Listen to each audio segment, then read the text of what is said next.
Hi, everybody. I'm Scott. And I'm Luke. And I'm Jonathan. And this is the No Way to Hollywood podcast. Thanks for joining us. Yes, this is a podcast that you're watching because you pushed play on this video. Thank you for doing so. We appreciate your patronage of time. Oh, my Wow. goodness. I'm trying to mix things up. I don't know. Wow. You're welcome. I did not see that coming.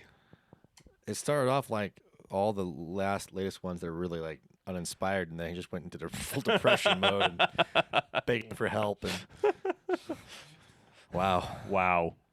Don't quit your day job, everybody. But, like I said in I that, haven't. not seeing that coming, Oh, I see where you're going. tonight, or on this episode, we're talking about Previz. That has to do with not seeing it coming. No, it's about seeing it before it's done, before it happens. It's pre-visualization, Jonathan. It's where you get to imagine it in your mind. But in this case, because it's the film industry, you don't just have to imagine it in your mind. You can actually see it through the artistic vision of real amazing CGI artists. And not directors. Right. Okay, so there's a video in the link description, but Jonathan's going to tell you the short version of this video. Ready, go. So basically, Marvel is a big leader in the movie industry of using a particular company, I guess Third Floor, who does pre-visualization content. And basically everything in their movies, down to emotional scenes and comedic scenes and all sorts of stuff, is pre-visualized, like Luke said, with CGI artists. Not like super great CGI, but certainly well enough you can tell which character is which and what's going on and all that kind of stuff. And the examples they showed us, it kind of looked like a video game. Yeah, it's video games have gotten better too, but yeah, older video games definitely would have loved to have had that previs. And it shows you how many video games I play. The point being is that they do this and they do it early. Endgame came out in 2019, I believe, and this previs for it was being done for the final battle action sequence in 2016. They were doing the previs for that. Now, I don't know all the ins and outs of their production schedule for Endgame, but the idea was there was some time before directors were involved in that process. And as they said in the video, one guy said it's these creative artists, these CGI previs guys, are like having another writer, director, producer, because they have so much influence and so much the groundwork that they set on these visuals of the storytelling. It's also edits too, because they're not just doing shots; they're doing shots and putting them together so you can see what the movie will be like. So it's editing as well. It's blocking, it's editing, it's even performance on some level of how might a character react and so on and so forth. Now, it doesn't mean that that's it. They have to also have actors come in and do the performance. They have to shoot real stuff. But even there, they help out with the technical gear and what's going to happen. Like they do the math, which I think is really cool. They have this program that can basically help them figure out the specific materials and equipment they need and make sure the math all works out so that the angle looks right. This big of a room and these characters walking down these stairs, these are big, and then this camera at this lens, and then on this crane moves like this. It actually physically does work. We can actually physically get that shot as long as we have this much room and we have this equipment. Yeah, that was one of the more interesting parts of the video for me, and I'm pretty sure Luke enjoyed the technical side of it as well, but they were literally using these previses to figure out, you said, lens already, but they're programming, robot cranes to move in a certain way based on the previs. Yeah. They're doing it for lighting as well to figure out what lights they need and where. It's pretty in depth what they can program or pull out of the program from this previs. And I'll just say that while I do really think this stuff is very cool and very smart, I don't know if I'm on record here saying it, but I've definitely told Luke and others before that really we should just make movies multiple times because you don't get the movie right half the time, right? The more you can make the movie over and over again, it's like drafts. Now, in the movie making process, you already make it over 3 times, writing, production, and then editing it together, right? We already do it 3 times, but that's not even enough. and there's always a crazy thing that happens in production and post production. You have to sort of salvage things. Like that's always what ends up happening on some level. Well, and like film people like to talk about, you're making this movie 3 times, but You're making what you're making it. You're doing first drafts 3 different times, right? Sure. Like, and that's something that we're running into a lot with our productions now, where we're like, okay, well, this is kind of a first draft. And you want us to go shoot this? Like, can we please get a few more drafts? Or, wow, even 3 drafts into a script that we've worked on, like, that's not enough. Still needs like, work. Like, 6 even at on least. 6, You go there on, are times. You're on the 6th draft. You're on set, and you're still rewriting. And I'm 'cause you're still like, rewriting stuff because I'm like, oh, this line is again. That's not what you need to do. Why have we had this idea come in? And that's the magic of production. There's Yes. a certain spontaneity that you can, like, oh, that's a great idea. Let's use that. Right. And editing can come up with a lot of great ideas on how to make something work as well. There is beauty in all of that. But yes, absolutely. There's a sense of, like, it's not first draft. Like, writing in particular is not first drafts.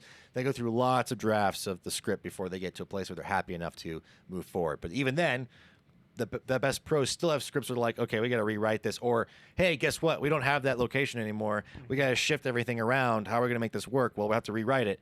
That kind of stuff happens all the time. But in theory, this previs is, so instead of just writing and production and post, now you've got this, like if post is here and production's here, now you've got this previs. So write, previs, and then you've got these last 2, the production and the post. And even one of the things they commented in the video was that they were even doing previs before the writing was finished, right? Right, because you're able to see how this scene is going to work out. This is another thing that we're actually using today. Like, I did this literally this morning while we were working on a project where we got a script and I was like, I don't know if this is quite at the pace that the people are ultimately going to want.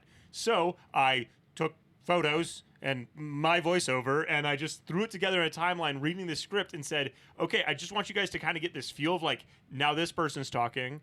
Now this person's talking. Now, does that feel good to you? Right? I'm trying to help them get a vision of it because I don't know if that's what they want. I want to make certain. Then they write back and they say, awesome, this is exactly what we want.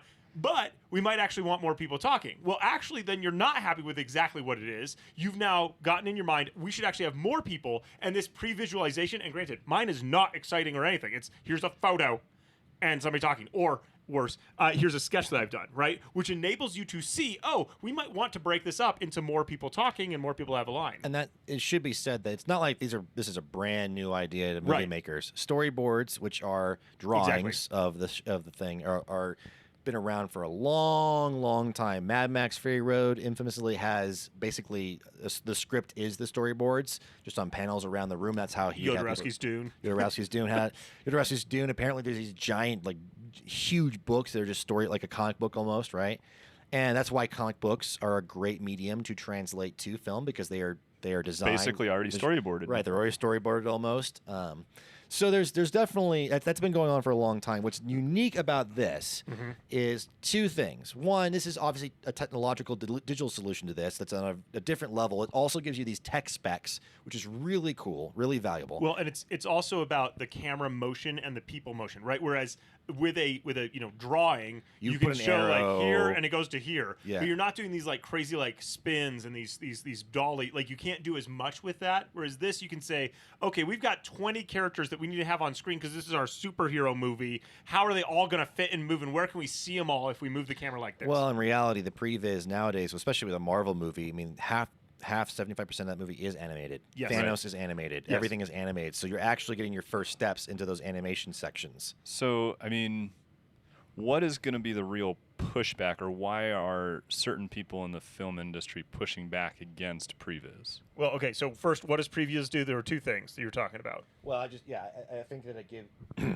I think that it gives you a chance to see what's going to happen, but it's happening really early is the other thing. I don't know if storyboards can happen super early too, but generally after the script's finished, or at least a draft has been done, and typically done with a creative director or a director, a production designer. Some people like that might be around to help guide the storyboard artist to go where they want to go.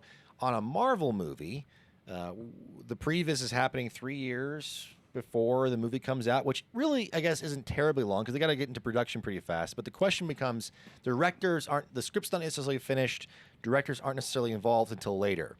And I think that's where the contention starts to come into is you start handing off movies to not the director in early stages. And it's not that the director doesn't get to come in and say, well, we should try changing this and give notes. You know, the guy even said, the guy who works for Third Floor says in the video, hey, this is like what directors get to do all the time. They get to watch and be an avid watcher of their movie, you know, and say, hey, I have these comments. I want it to be like this, this, and this. My personal take on it is that depending on the project, a Marvel movie, maybe I'm okay doing that because maybe I don't care too much about trying to figure all that stuff out, depending on what it is. But certainly if it was my own passion project, right, I would be wanting a script to be at least a full draft done. And then I would want to be involved on the process of previs. I'd like to be at least checking in every so often and changing things around because there is something about that initial pass, that initial setup, that initial blocking that has a meaning. Now, it's going to go through iterations no matter what you do.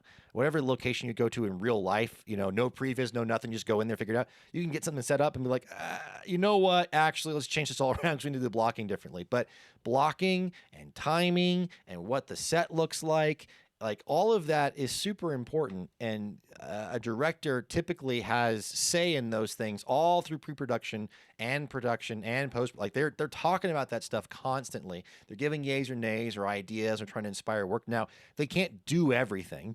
They have to rely on other team members. Absolutely. Filmmaking is collaborative, but they get to see it and be involved. If you're doing stuff before you even get there, it's kind of like, do you want to change the thing you see there and want it to be completely different, which I guess you can presumably do? Or is it that we're kind of doing this and these things are already set kind of in stone? This action scene's already going to be this way.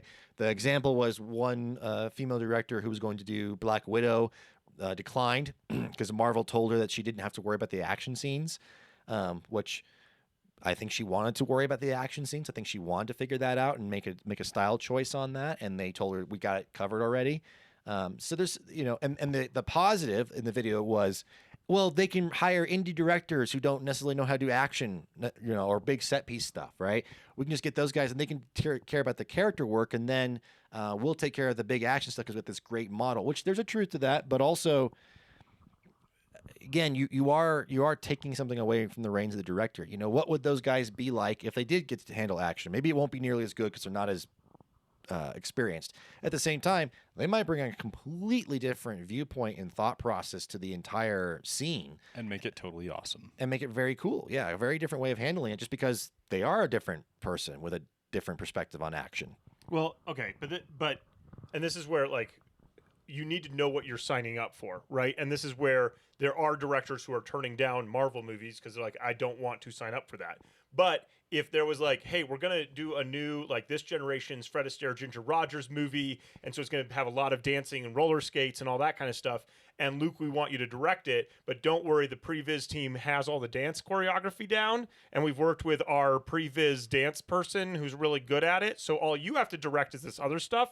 Do you want to make this movie? I'd be like, well, okay, maybe not, but like, I could see myself doing it. Whereas if they were like, hey, Luke, so this script has these like 6 scenes that say, and then they dance.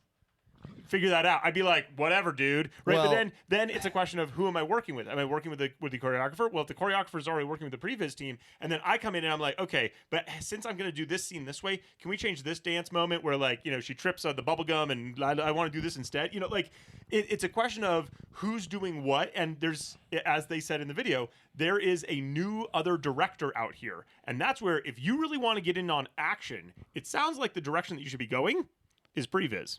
Well, and you're right that even if you don't have a Previz team, you have choreographers who handle dancing or action or things like that, and they are certainly super important and involved in how you get the sequences that you see and you love. It's not all one director's thought process. It's definitely a team of stuntmen and a stunt coordinator and an action like these guys think through this stuff and figure out how to like they're not just how to do it safely, but they're also what is cool and how do we get that thing to be cool and how do we get over here? We're thinking something, they shoot their entire action sequences before you even get there necessarily and show you what they're thinking.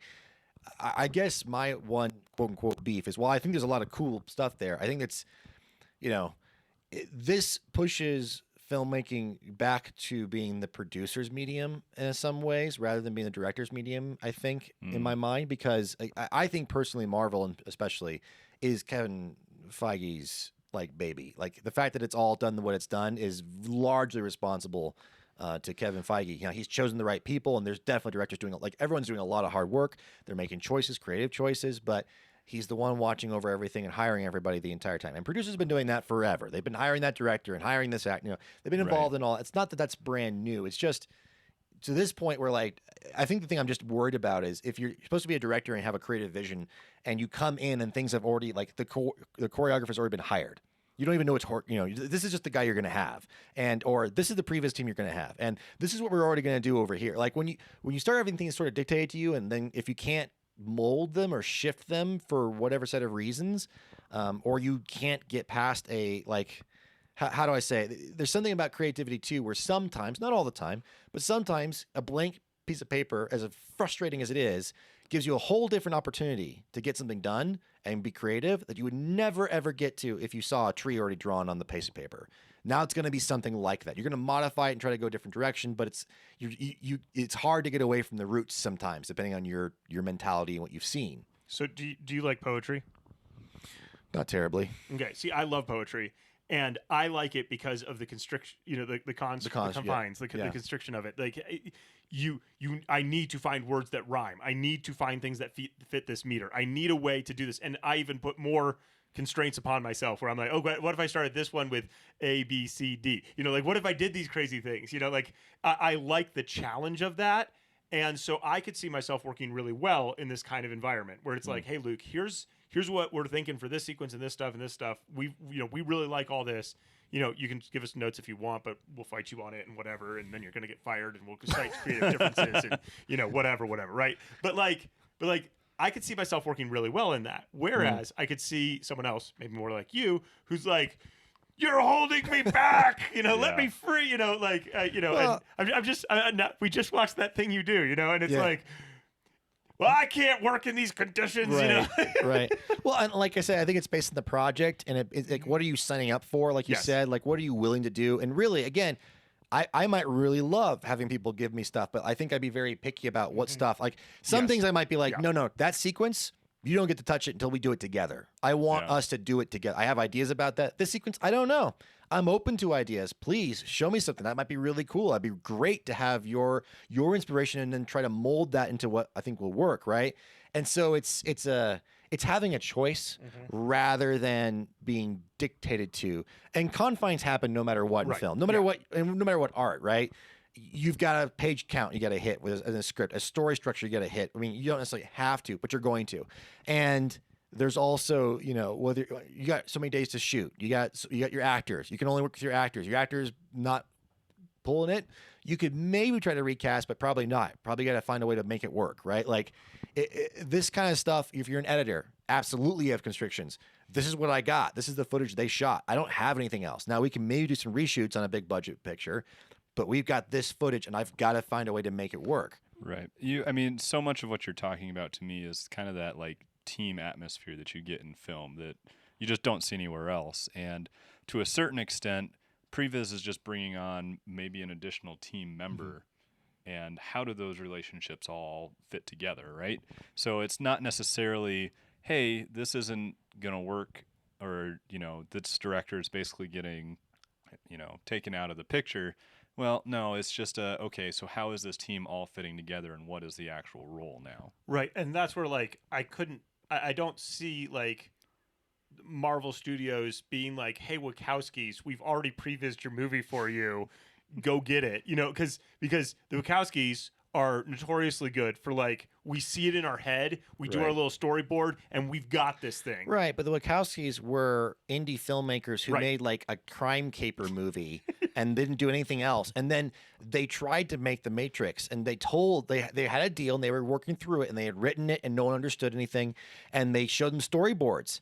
And maybe over storyboards, over time, they started to get an idea of what the action was going to be like. But the producers and execs, like, they didn't get it. They didn't understand what The Matrix was. It was those Wachowski siblings that figured that out and had that. And now they're established. So now with this stuff, you would definitely I don't think they would be okay with you doing anything but that, right? And this is where sort of the indie director thing, where it's like, but that's the thing is they were indie directors. Like, I don't know what other guys might be doing if they had a little bit more free reign in action sequences. What would they maybe think up? It's like, no, do this. I want to try putting the camera over here. I want to wrestle this whole idea to the ground. Well, and could we get more buy-in from execs if you could show them the film, right? I mean, it saves millions and millions of dollars in a Marvel movie when you know you're already going to make it, and you can have previous guys start before the director even shows up because you know you're going to make this movie. It's going to happen. On The Matrix, how much money is the studio willing to spend on previs, and are they willing to have a director be hired and work, like the writers, director, and everybody working with these previous team for a year before they even get to the point where they're ready to pitch it back to the studio and maybe just be told, we don't want that movie. We're done, right? Like, and you would save money on some levels, but you also wouldn't have a product to give to customers. And that's where, like, bad movies, as much as they're bad, like there's a certain business thing to it where it's like, it's a bad movie. Market it good. Let's see if we can get some money back on this, right? Like, that happens. Well, okay. Now, another question I have in my mind is, as Previz software gets easier and cheaper and more people are doing it on their iPad, because there is Previz software available for your iPad. I think it's a little bit hard to use, but like you can totally do it. And I don't think it's that much money. Like, it's really not. And as computers keep getting better, I see more and more lower and lower production budget projects down to like high school productions, like prevising their stuff and getting that approved before they go and do it, right? And I think you can use it to bring people onto your project and say, here's my movie. You can do your test screenings. Is my script working at all? No, it's not. Like there's a ton that you can do with this. The Lord of the Rings used previs where they like shot like they're like, we don't understand what the dam breaking thing is going to be all about, right? So then they're like with like sticks and it's awesome.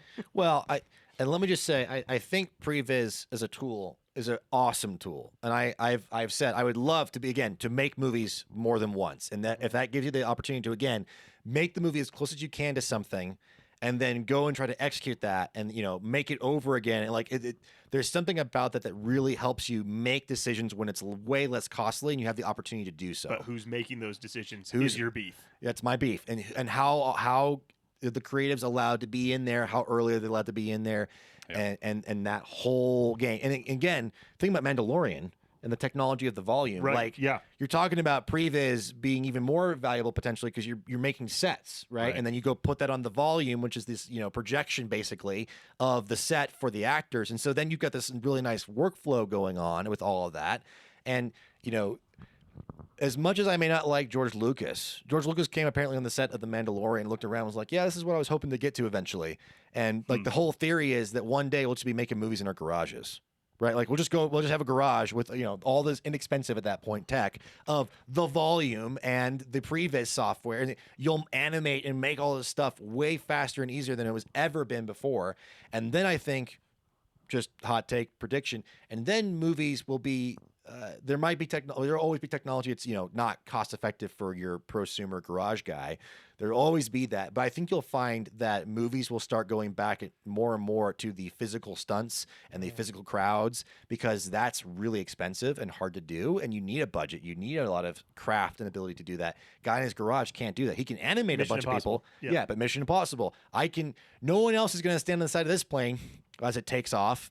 So that's our thing, and that costs, and you'll come see it, and that's unique as opposed to not anybody, but many more and more people are going to be able to animate a crowd of people and animate a big explosion and animate a big crazy sci-fi world, which is awesome. But craft will always hopefully dictate what is well received and not. But what's going to be expensive, what's going to be unique to maybe only a big studio can do it, I think you're actually going to find that to be, strangely enough, the old way of doing things.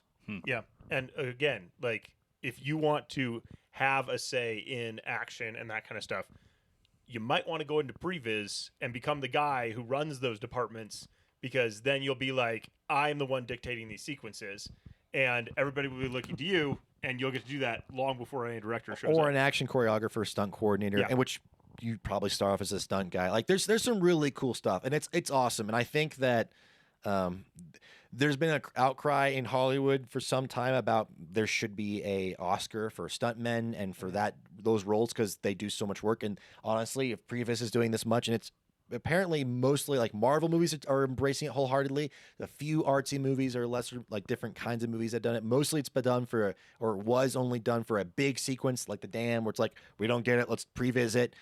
But if this gets embraced by more than just Marvel, it certainly should be acknowledged, and it should, those people should be given credit for the work that they are doing. That's incredible.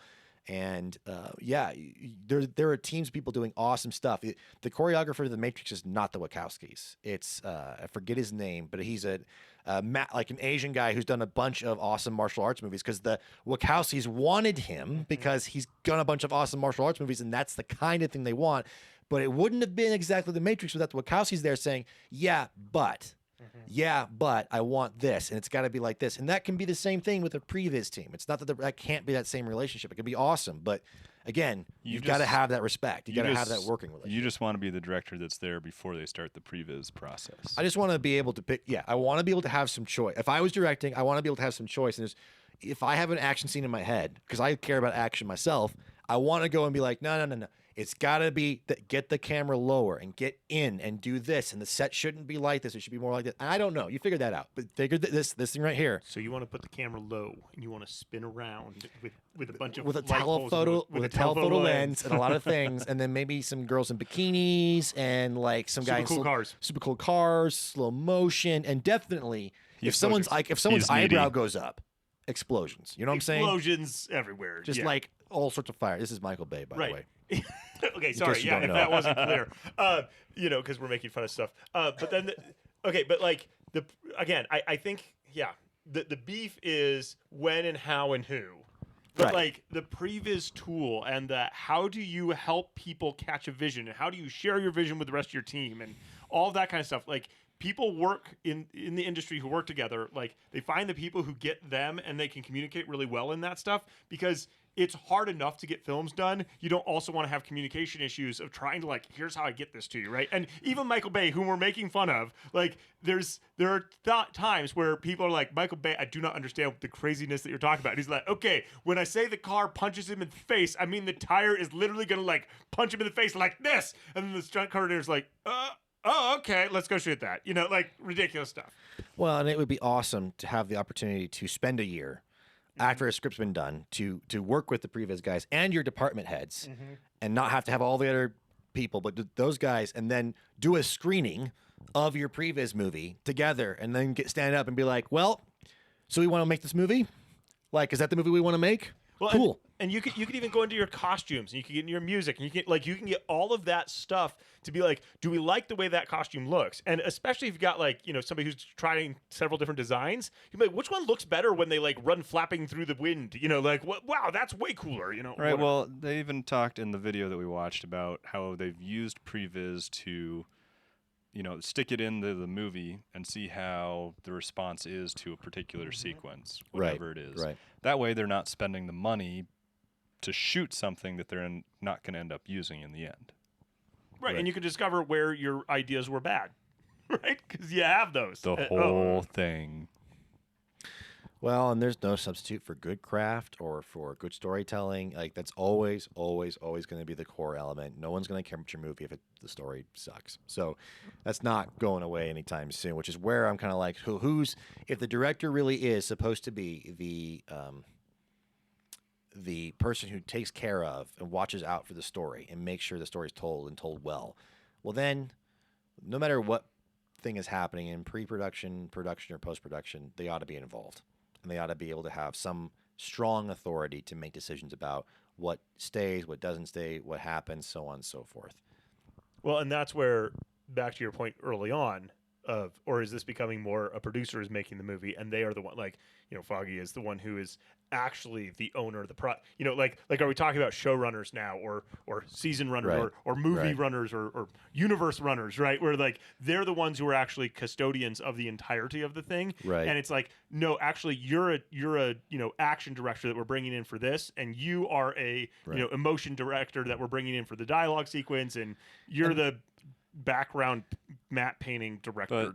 But, how is that any different from filmmaking before Previz, though, right? And I mean, we talked about how storyboarding and these other things were basically the early versions of previs, right? So a director still has to make a film that the producer is actually going to release. And the producer who's put all the money up for it wants to make money, so he's got to have some say in what actually happens. I think the big thing, the big difference, and where Jonathan's chafing, and I get it, is that the producer is working with people saying, here's how this movie's going to go. Here are the things that are going to happen. Now let's bring in a person to help us execute it. Instead of producers saying, here is this, we want a Marvel movie, and we want the Marvel movie to be about the Hulk this time, and then you come in and you help us figure this out with the writer, and I mean, and it's always a producer, like you said, absolutely. They get to decide, is it get bankrolled or not? But more than that, producers have had their grubby hands on things for forever. Like, they can be great and great storytellers. They can also be complete morons. They've been involved for Kevin that's Smith. not true of directors at all. Oh no, directors are always great. No, they're morons too. There's a producer who I don't know his name. Kevin Smith in his earlier days told a story about him on stage one time about how this producer was talking to him about like how he wanted a spider. He wanted a mechanical spider action sequence in the Superman movie Kevin Smith was writing. And so he was like, okay, I'll see if I can figure that out. And it didn't get made. And then eventually that producer worked on Wild Wild West, and there was this mechanical spider in there. And he was like, I know where that came from, because the producer wants to make a movie with the mechanical spider fight scene in it. And so he's pushing that direction. And, that kind of stuff is, I'm sure, happening all the time. And that's where, you don't like Star Wars 7 through 9. Is it JJ? Is it Rian Johnson? Is it Bob Iger? Is it Kathleen Kennedy? Right? Like, who's to blame with all of that? I start going more towards producers and executive producers to blame, even though directors definitely have a hand in all of that. Like, there's producing is a huge thing, which is where in the indie world, there are a lot more of you wear multiple hats, and particularly directors often end up being the producers, or they get producers or financiers who let them do what they want to do. And there are good and bad things about all of that. There are, of course, directors who you're like, please take everything away from them. Don't let them touch a movie again. And there's This is why we can't have nice things. And there's directors where you're like, please give them all the money and all the time and let them do what they need to do. You're really looking for a good team. The Marvel team is a good team, and they are a great machine. They know how to be that machine and how to plug people in and use their best strengths and get on with it. Is it stifling? I really don't know. I doubt it. I bet it's actually very creatively gracious and like helps inspire creatives to do more. But there is something where it is still a machine and you are not the custodian of the whole project, right? And that makes sense for a big universe thing where you need somebody like Kevin Feige to be the custodian and to watch over everything. Someone's got to. No one else has the bandwidth except for him. It makes a lot of sense to do that. I am not against that, but I'm against everything being that. So you're never going to direct a Marvel movie? I'm sure I'd be willing to do something in all sorts of places. It depends. I mean, maybe a Star Wars movie I might be hesitant on because it depends on who my team is and how much they're going to try to destroy something. Well, Scott, I can pretty confidently say that, yeah, I'm never going to direct a Marvel movie. What if they offer you tomorrow? I mean, hey, Marvel, thanks for watching. Are you one of the 6 viewers? We appreciate that. And if from watching this, you're like, those guys get us. Wow. We're only one of like 1 billion people who understand that. But you're more than welcome to make an offer. There's a lot for us to learn. We are small-time indie filmmakers. We like the art. We pay attention. We watch behind the scenes. We read the news. We try to understand, and we're film critics in our own right, whatever that may mean. Or wrong. Well, yeah. We definitely care about the craft and are learning ourselves.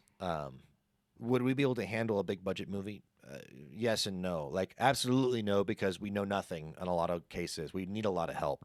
We need those team members. But yes, because we're going to have opinions and we're going to try to work with people and you're going to try to make this thing happen. Did Steven Spielberg know how to do stuff when he was 20? Kind of not, but he's just really talented and was willing to learn and work and get it done.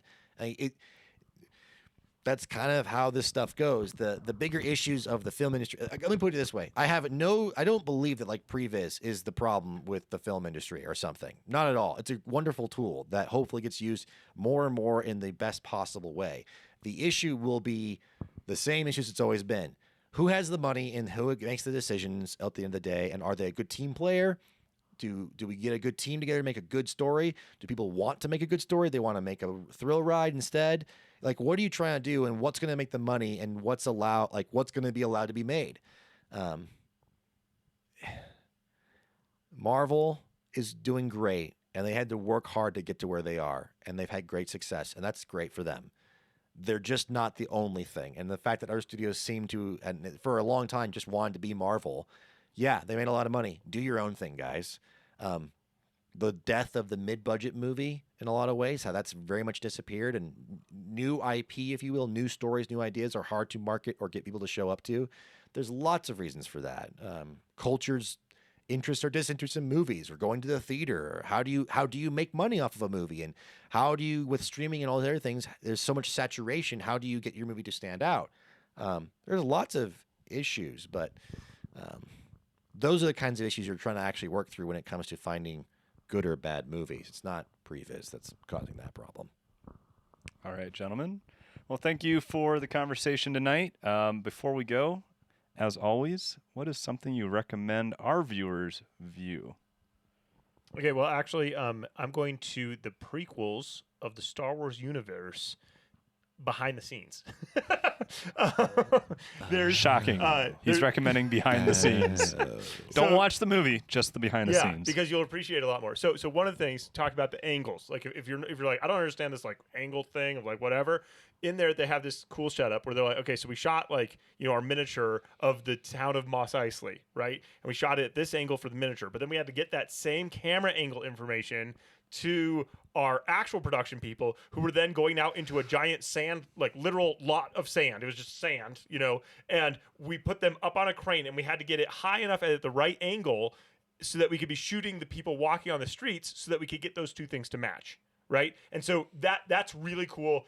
And honestly, for as much as you can rag on the writing and the other stuff, like there is some interesting craft. Now, did they then do dumb things with it? Sure. But at the same time, like, you're working hard to get stuff to look good and to make things happen and stuff like that. So behind the scenes, I don't even know where it is in the behind the scenes or where to find the behind the scenes. But I watched it once. It was pretty cool. And it was about those angle things that now this Previz software will spit out for you. So you're not like, it's 43.5 degrees from the... Yeah. Well, trying to think of a movie to recommend this week. With Previz. Well, yeah, I'm trying to think of something that'd be cool that somehow has to do with Previz. I almost want to find something that has to do without Previz. Matrix 2 with the freeway. I mean, it's a cool sequence. And they Prevized it. Yeah. Lord of the Rings with the dam and the... just go check out like Die Hard or something. Go back to a classic action movie when they weren't using Previz. And then watch a Marvel movie and tell me which action scene you like better, right? Like go find an old martial arts movie, like Jackie Chan film. Like they're figuring this stuff out and they're thinking it through. But the thing that's great about a Jackie Chan film is Jackie Chan shows up on set and works with the choreography team and figures out the action scene. He's the one that's putting it together, and that's why it's so good. He's the filmmaker, director in a lot of ways, and also the performer and coordinator. So maybe take a look at some of those older 80s and before, and probably some 90s stuff too, because they weren't doing Previz on the same level until post 2000s. But check out some of that stuff and or just think about those action sequences and then compare them to your Marvel movie, your newest Marvel movie action sequence, your Endgame. Right. I feel like it's almost not fair, like Jackie Chan versus. But yeah, okay. But that's the point. That's a good point. Yeah. Well, or maybe like a good comparison might be like, it's not the same, but Winter Soldier, which has some of my favorite Marvel action sequences in it. It's very much hand-to-hand combat and stuff like that.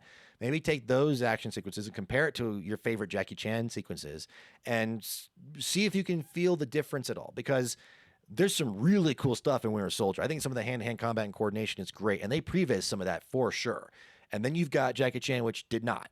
And so what do you think? Can you tell anything different? Can you feel the difference of of how that feels at the end of the day.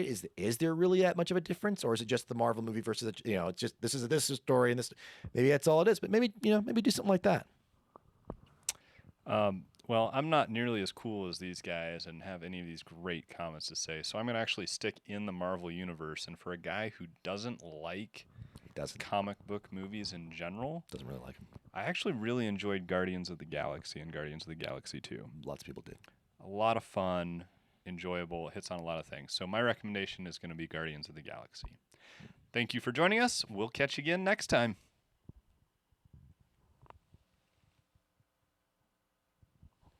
I did not see your lack of talking right now. You did not see the lack of You talking? didn't see my lack of what? I was trying to previs what you guys were going to do after I signed off.